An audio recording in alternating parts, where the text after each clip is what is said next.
सभी को मेरा प्रणाम। 10वीं विद्यार्थी को एसएसएलसी बोर्ड एग्जाम के लिए आपको एक दो प्रश्न 6-7 वाक्य में है, उस प्रश्न का उत्तर और प्रश्न दोनों ही हम चर्चा करेंगे। तो आपके पुस्तक में नहीं है वो प्रश्न, आपको एडिशनल प्रश्न कहते हैं। तो इस साल में 30% जो आपके लिए सिलेबस कट किया है, उस सिलेबस के द्वारा आपको एडिशनल प्रश्न डाला गया है। तो पाठ है मातृभूमि। तो इसका कवि का नाम है बच्चों भगवती चरण वर्मा। जो भगवती चरण वर्मा इस मातृभूमि में देश के लिए, भूमि के लिए, हमारे माँ जैसी जो हमको पालन पोषण करती है, जैसे कि हमको देश और हमारा ये मिट्टी है वो हमको पालन पोषण कर रही है। तो आपको मैं निवेदन कर रहा हूँ कि जो मेरा YouTube चैनल है उसको सब्सक्राइब कीजिए और लाइक कीजिए और आप शेयर कीजिए और कमेंट में बताइए आगे अगला पार्ट के बारे में। तो इस प्रश्न 2 प्रश्न है 6-7 वाक्य में, बहुत महत्वपूर्ण प्रश्न है, उसके बारे में आपको मैं कहना चाहता हूँ। 4, 6, 7, 8 वाक्य में उत्तर लिखिए। ये मातृभूमि पाठ में आपका जो पुस्तक है उसमें इस प्रश्नों का उत्तर भी नहीं और प्रश्न भी नहीं। तो पहला प्रश्न है बहुत महत्वपूर्ण आपके परीक्षा दृष्टि से, कवि भगवती चरण वर्मा के अनुसार मातृभूमि की विशेषता क्या क्या है। तो आपको सभी को पता होगा या नहीं होगा, उसका स्पष्ट में आपको उत्तर भी मैं यहाँ पर जो दिया गया हूँ आप लिख सकते हो और पढ़ सकते हो। तो यहाँ पर देखिए भगवती चरण वर्मा जी जो उनके अनुसार जो मातृभूमि है तो उनकी विशेषता क्या है आप समझ में आना बहुत आवश्यक है।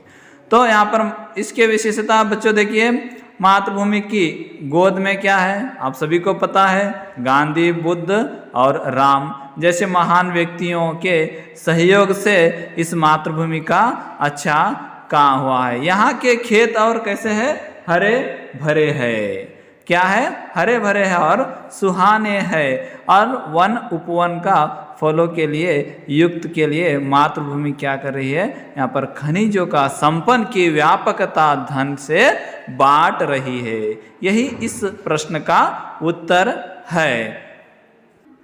तो दूसरा प्रश्न बच्चों यहाँ पर देखिए, दूसरा प्रश्न बहुत महत्वपूर्ण है आपके परीक्षा के दृष्टि से। जब दूसरा प्रश्न है मातृभूमि कविता में प्रकृति का समृद्धि का वर्णन किस प्रकार किया गया है।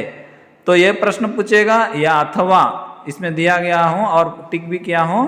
तो मातृभूमि के प्रकृति सौंदर्य का वर्णन अपने शब्दों में कीजिए। तो अपने शब्दों बोले तो हमारे शब्दों में, सभी के शब्दों में, जो हमको इस पाठ का अर्थपूर्ण जो ज्ञान मिला है उसके बारे में भी आप लिख सकते हो। तो इसका उत्तर मैं लिखा गया हूँ देखिए। तो हमारी मातृभूमि में दूर दूर तक सुहावने खेत हरियाली से भरे हुए हैं, सुंदर और सुंदर फूलों और फूलों से ही मातृभूमि के वन उपवन भरे हैं। आप सभी को पता है इस पद्य में, सभी इस पद्य में ही आता है उत्तर, लेकिन आप जो कंफ्यूज कर लेते हैं ना उसको आपके लिए मैं ये लिखा गया हूँ। तो साथ ही यहाँ पर यहाँ व्यापक रूप में ही खनिज संपदा भी है, अनेक खनिज संपदा है। खनिज मिले तो धन का लाभ होगा, किसको, मातृभूमि को, मातृभूमि हुआ तो देश को, अपना मिट्टी को। तो जैसे ही मातृभूमि खुले हाथों से देशवासियों को अपनी अपार संपत्ति प्रदान कर रही है। यही बच्चों आपके लिए ये 2 प्रश्न है, ये दो प्रश्न के लिए आप उत्तर लिख लीजिए। आपके परीक्षा दृष्टि से ये दोनों में एक अगर आपके लिए अंक एक प्रश्न आएगा जरूर, इसलिए आप सभी को मैं धन्यवाद कहना चाहता हूँ। का उत्तर है।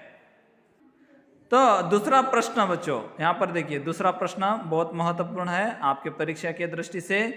जब दूसरा प्रश्न है मातृभूमि कविता में प्रकृति का समृद्धि का वर्णन किस प्रकार किया गया है।